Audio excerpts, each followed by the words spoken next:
One of the strangest characters in history in the 20th century was Grigori Rasputin, and he was a Russian mystic and a holy man who became incredibly close to the Russian royal family. There were many rumours about him being a lover of the Russian queen, the Tsarina, Alexandria. However, as a faith healer, he treated the Prince Alexei, who suffered from haemophilia. But he was a divisive figure, and many believed he was actually a fraud. But Rasputin met a very bloody end and brutal end in December 1916, as he had been targeted for assassination, and his death was one which was made up of a number of different stages, most of which that failed. Join us today as we look at the execution of Rasputin, and remember to support our channel. Please make sure to subscribe. Despite attending school, Grigori Rasputin could not read, and at the age of 18 he underwent a religious conversion and then went to a monastery, a vacateur. Whilst here he was introduced to the flagellant sect, and Rasputin forged some strange beliefs around this time. He did not become a monk, and he returned to Pokrovskaya, and at the age of 19 he married a woman and the pair had 4 children. But he was very unsettled, and he left home and walked to Greece and Jerusalem, and he lived off donations, and he gained a reputation at this time for being a holy man, who had the ability to heal the sick and also predict the future. Rasputin continued to wander. He then came to St. Petersburg, and he was welcomed there by Feofan, the inspector of the Religious Academy of St. Petersburg, and also the Bishop of Saratov, Hermogen. At the time, the nobility of the city were surrounding themselves with mysticism, and Rasputin, the dirty wanderer with piercing eyes and healing talents, was welcomed into the circles. In 1905 he was introduced to the Tsar and the royal family, and in 1908 he was summoned to the palace to help cure Alexei the Tsarevich, who was having a serious bleeding episode. Rasputin's reputation was enhanced after he helped the boys suffering, and when he left the palace he warned the Tsar that Alexei and the royal family were linked to Rasputin through his healing powers, and with this he then became a staple of the royal courts. He had a huge amount of influence and power over the Russian royal family, and he continued to indulge inside of the court. He tried to remain a holy peasant who was humble, but outside of the court he was rather different. He had many different mistresses, and he seduced dozens of women, and he preached that contact with him had a healing effect, and with this the behaviour of Rasputin came into question. But the Tsar Nicholas refused to accept that Rasputin was a fraud, and he genuinely believed that he was a holy man and a healer. Rasputin's enemies found themselves being exiled and sacked from their jobs, but by 1911 Rasputin's behaviour was becoming incredibly scandalous. Reports were written on his behaviour, and the Tsar then finally exiled Rasputin from the royal court, but within a number of months his wife, the Tsarina, had reinstated Rasputin and brought him back. Nicholas did not want to upset his wife, and believed if he continued to ban Rasputin that his son would never recover from his deadly illness. With this they continued to turn a blind eye to his behaviour, but after 1915 he rose to the pinnacle of his power inside the Russian court. During the First World War, Nicholas II took command of his forces, and he went to the troops on the front line, leaving his wife in charge of Russia as regent whilst he was away. She was supposed to keep things tight back home. However, she appointed Rasputin as her personal advisor, and Rasputin was now calling the shots over the leaders of the country. He would appoint church officials who were his friends, and also appoint his friends to positions of power inside of the government.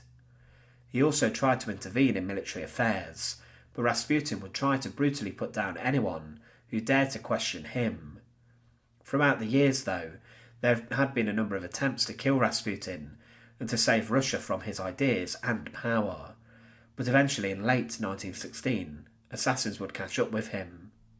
A group of conspirators led by Prince Felix Yusupov, Grand Duke Dmitry Pavlovich and politician Vladimir Prokofiev got together and decided that Rasputin's power over the Tsarina threatened the greater security of the Russian Empire, and with this they devised a plan to kill him, and they wanted to do this by luring him into Yusupov's Moika Palace.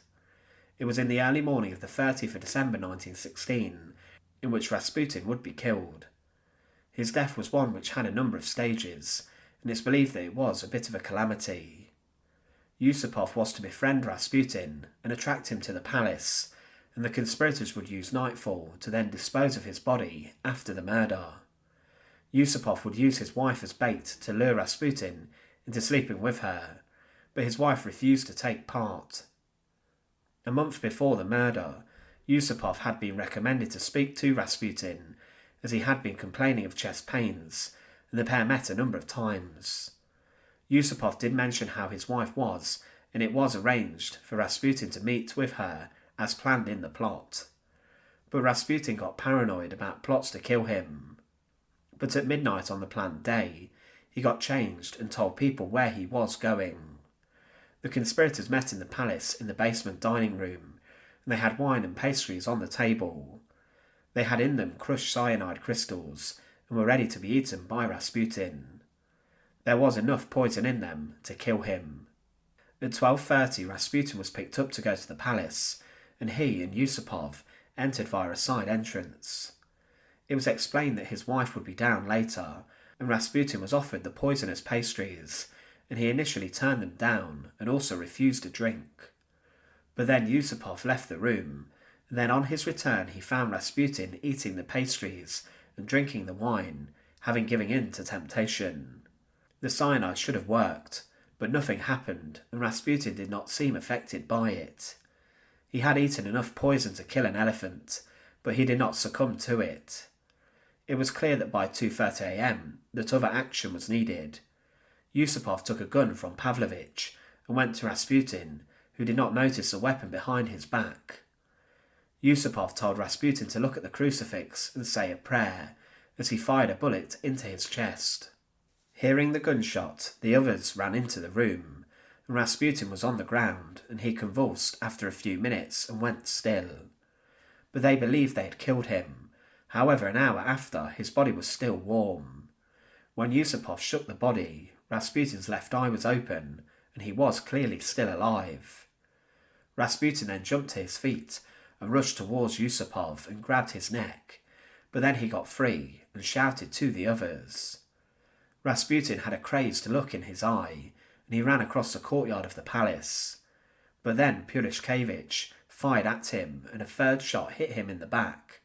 But a fourth shot then hit Rasputin in the head, and as he fell his head began to move, and he was then kicked in the head by Purishkevich. Rasputin's body was unwrapped and was taken to the back of the palace, where he was hit with a dumbbell to make sure he was dead. But he was still not dead, and he had not been killed. The disposal of his body was done as Rasputin was thrown into a freezing cold river over the side of a bridge, but his body was not weighed down. He was thrown into this river, and even when he was thrown in, he was seen thrashing around in the river alive.